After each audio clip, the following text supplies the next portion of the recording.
छोटे से गांव में पहाड़ों के बीच बसा एक खूबसूरत इलाका था। वहां का वातावरण शांत और निर्मल था।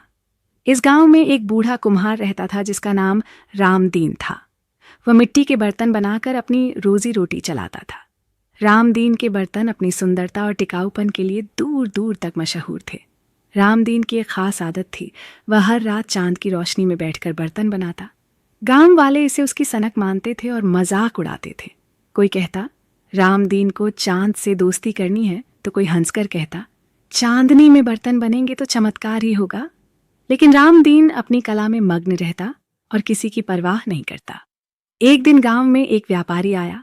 वह दूर दूर के गांवों से सामान खरीद कर बड़े शहरों में बेचता था। उसने रामदीन के बर्तनों को देखा और दंग रह गया। उसने कहा, इन बर्तनों में कुछ खास बात है। इनकी चमक और बनावट अनोखी है। मैं इन बर्तनों को शहर में ले जाऊंगा और इनके बदले तुम्हें खूब पैसा दूंगा। रामदीन ने मुस्कुराते हुए कहा, यह सिर्फ बर्तन नहीं, मेरे मन और चांदनी की संगति का परिणाम है। व्यापारी उसकी बात को नहीं समझ पाया, लेकिन उसने सारे बर्तन खरीद लिए। कुछ महीनों बाद रामदीन के बर्तनों की प्रसिद्धि दूर दूर तक फैल गई।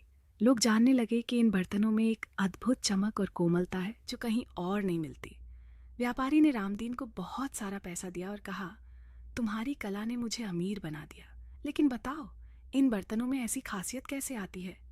रामदीन ने हंसते हुए कहा, यह चांदनी की रोशनी और मेरे धैर्य का जादू है।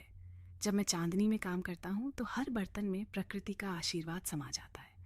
यह सुनकर व्यापारी सोच में पड़ गया। उसने महसूस किया कि कला और मेहनत में समर्पण हो तो साधारण चीजें भी असाधारण बन जाती हैं।